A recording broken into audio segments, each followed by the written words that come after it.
Since then, we've seen no significant increase in power prices, and the US now has the cheapest electricity in the world without even using subsidies. You can look at specific states to give an idea of how it's different around the country. This is New York, where it is illegal to produce natural gas in any appreciable volume, but they have no problem importing it from next door in Pennsylvania. And then here is Texas, where, of course, it's wildly legal to produce the stuff, and they have seen power prices drop by about 30% in the last decade, among the lowest in the country now. But here's California. California is the only state in the lower 48 that is not participating in the shale revolution in some way. They're not using the technologies to produce locally, and the pipelines that bring natural gas in from the rest of the country have been at max capacity for quite some time. So California now has the highest electricity prices in the lower 48. They're going up, and they're probably going to be going up for at least the next 25 to 30 years. After that, we'll have to see what happens with technology. But it does put California at a competitive disadvantage versus the rest of the country. And then there's the issue of transport. Now, back during the 1980s, the Iranians and the Iraqis were involved in a bitter war. And by the time we got to 1985, that war on land had reached a stalemate. So they started throwing missiles at each other's commercial shipping. In this tanker war, 300 vessels were hit, 50 were disabled, and about a dozen were sunk.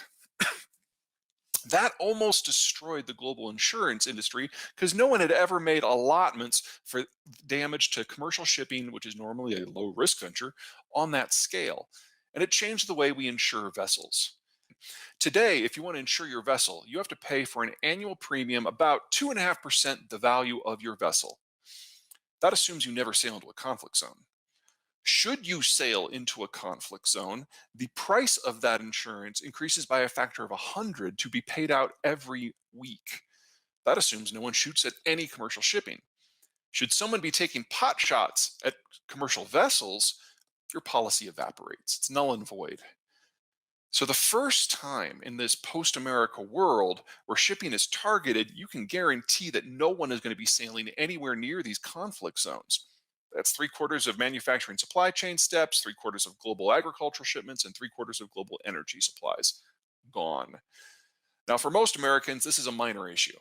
Most of our trade is within the Western Hemisphere. In fact, half of our trade is just with Canada and Mexico. It doesn't have to sail in the deep blue sea.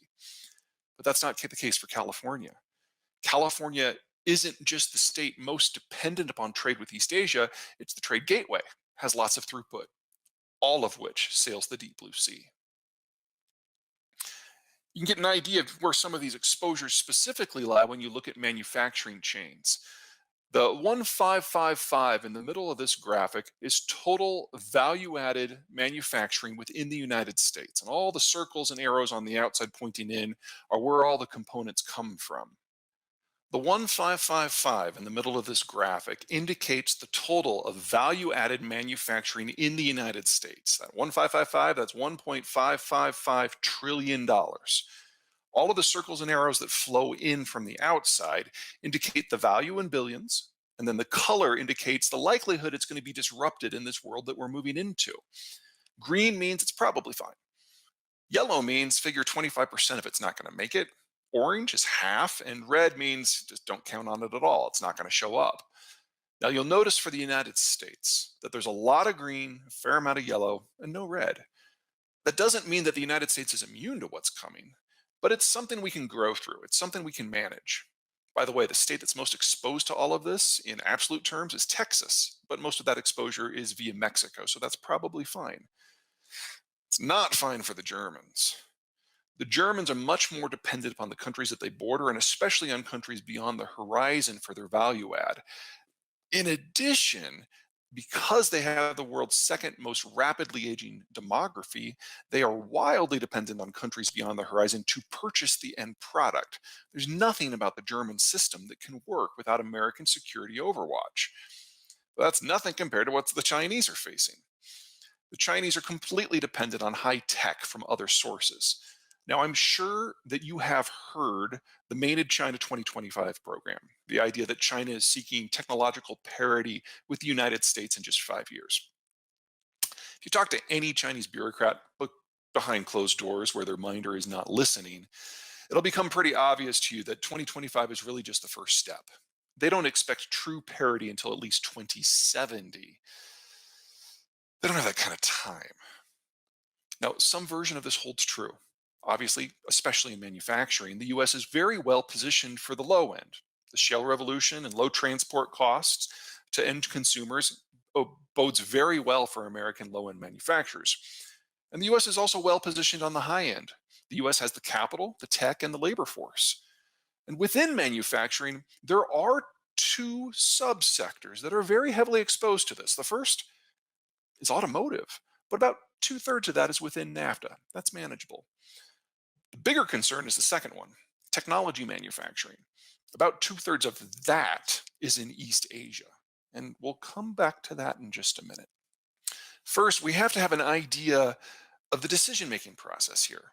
If this were just about energy and markets and transport and resources and finance, everybody would be handing to the United States. But it's not. It's also about coronavirus. No one knows precisely how long the pandemic will last or in what order it will end, and this graphic gives you an idea of why. You can see the United States, the blue line, has never really recovered from our first wave, and we're already starting to gear up for something worse. The European Union did recover from their first wave, but they're already back to their first wave highs and are actually seeing a number of states like Spain that are already suffering new infection rates that are worse than what we have here in the United States. The Middle East and the Latin American countries are on the whole as bad or worse than what's going on here in the United States. So you've got to decide what matters. If you were already looking to escape from China in 2019, whether it's because of human rights or information security or the police state or what's going on in Hong Kong or the genocide in Xinjiang, coronavirus only confirms your decision and you accelerate your own extraction. But if you were hanging on due to sunk costs, you're probably going to wait to be forced by circumstances or governments. And for the most part, that's the view of Silicon Valley. They have bet their entire existence on globalization. Nearly their entire manufacturing chain is in East Asia, and very little of that is going to last, which means that when they do move, when they are forced to move, it will all move at once.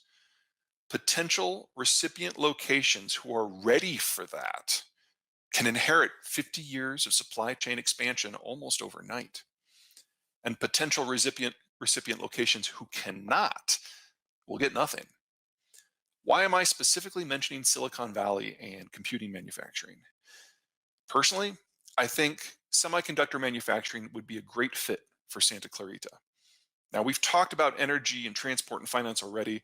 Let's look at some of the peculiarities of your geography and give you an idea of what that means for your possibilities. Let's start with a population density map. As you can see, California's population centers are not simply isolated from Canada and Mexico. They're separated from the US writ large and even from other major West Coast population centers. You zoom in a little bit and you can see that the Los Angeles basin isn't simply separated from the West Coast, it's broken off from the rest of California itself. Zoom in a little bit more. The various lobes of the LA basin are largely on their own. And even within the various lobes, there really isn't much of a transport network. It's pretty wretched. The population footprint is too dense to function without mass transit. And as you all know, there's really no mass transit within Los Angeles. I'm sure you've all sat in LA traffic for far more of your life than you would have liked to.